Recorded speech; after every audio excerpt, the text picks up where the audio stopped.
അസ്സലാമലൈക്കും വറഹമത്തുള്ളാഹി വബർക്കാത്തുഹു. നമ്മൾ ജനിക്കുന്നതിനൊക്കെ ഒരുപാട് വർഷങ്ങൾക്ക് മുൻപ് എഴുതിയിട്ടുള്ളതാണല്ലേ പരിശുദ്ധ ഖുർആന്. എന്നാൽ ആ പരിശുദ്ധ ഖുർആനിലെ നമ്മളെ ആരെങ്കിലും ഉപദേശിക്കുകയാണ്, ഈ ഖുർആൻ ഓതണം, നിസ്കരിക്കണം, മരിച്ചു കഴിഞ്ഞാൽ ഒരു ജീവിതമുണ്ട്, നമുക്ക് മരിച്ചു കഴിഞ്ഞാൽ നമ്മൾ ഉയർത്തെഴുന്നേറ്റ് നമുക്ക് സ്വർഗത്തിൽ നമുക്കൊരു ജീവിതമുണ്ട് എന്നൊക്കെ പറഞ്ഞ് നമ്മളൊരാളെ അള്ളാഹുവിൻ്റെ സന്നിധിയിലേക്ക് കൊണ്ടുവരാൻ ശ്രമിക്കുമ്പോൾ ആ വ്യക്തി നമ്മളോട് പറയുന്ന മറുപടി എന്തായിരിക്കും എന്നുള്ളത് പോലും പരിശുദ്ധ ഖുർആനിൽ അള്ളാഹു അവതരിപ്പിച്ചപ്പോഴേ എഴുതിയിരിക്കുകയാണ്.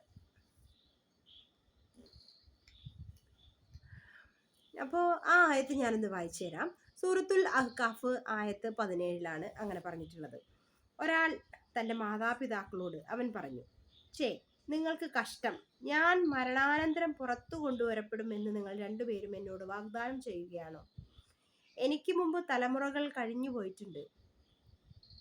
അവർ മാതാപിതാക്കൾ അള്ളാഹുവോട് സഹായം തേടിക്കൊണ്ട് പറയുന്നു, നിനക്ക് നാശം, നീ വിശ്വസിക്കണം, തീർച്ചയായും അള്ളാഹുവിൻ്റെ വാഗ്ദാനം സത്യമാകുന്നു. അപ്പോൾ അവൻ പറയുന്നു, ഇതൊക്കെ പൂർവീകന്മാരുടെ കെട്ടുകഥകൾ മാത്രമാകുന്നു.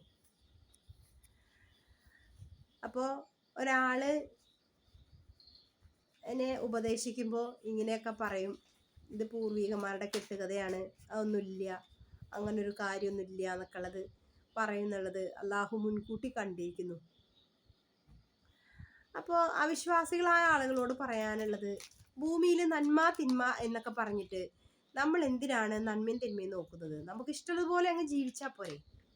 ഒരാൾ എനിക്ക് നന്മ ചെയ്യണമെന്ന് ആഗ്രഹിക്കുന്നത്, ഒരാൾ എന്നോട് തിന്മ ചെയ്യരുതെന്ന് ആഗ്രഹിക്കുന്നതൊക്കെ എന്തിനാണ്? നന്മയും തിന്മയുടെ ആവശ്യമില്ലല്ലോ.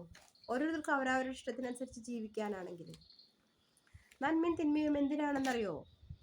അതിനെ തുലനം ചെയ്തിട്ട് അതിന് പ്രതിഫലം കിട്ടേണ്ടത് സ്വർഗത്തിലാണ്. നന്മ ചെയ്തവർക്ക് അതിനുള്ള പ്രതിഫലം കിട്ടണം, തിന്മ ചെയ്ത ആളുകൾക്ക് അതിനുള്ള ശിക്ഷയും കിട്ടണം.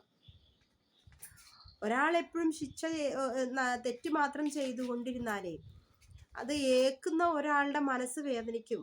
അപ്പോൾ ആ മനസ്സ് വേദനിച്ചതിന് അയാൾക്ക് ഒരു പ്രതിഫലം വേണ്ടേ? എൻ്റെ മനസ്സൊരാൾ വേദനിപ്പിച്ചു, എന്നെ ആരും സഹായിക്കാനില്ലേ, എൻ്റെ ആ മനസ്സ് വേദനിപ്പിച്ച ഒരാളെ ശിക്ഷിക്കാൻ ആരുമില്ലേ എന്നുള്ള ഒരു തേങ്ങൽ ആ മനസ്സിൽ ഓരോ വ്യക്തികൾക്കും കാണും. അപ്പോൾ അതിന് തെറ്റുകൾക്കും ശരികൾക്കുമുള്ള പ്രതിഫലം നൽകാനാണ് സ്വർഗവും നരകവും ഒക്കെ ഉണ്ടായിരിക്കുന്നത്. അപ്പോൾ നിങ്ങൾ വിശ്വസിച്ചാലും വിശ്വസിച്ചില്ലെങ്കിലും അങ്ങനെ ഒന്നുണ്ട്. തെറ്റുകൾ തിരുത്തി അള്ളാഹുവിൻ്റെ സന്നിധിയിൽ തൗബ ചെയ്തുകൊണ്ട് അള്ളാഹുവിൻ്റെ സന്നിധിയിൽ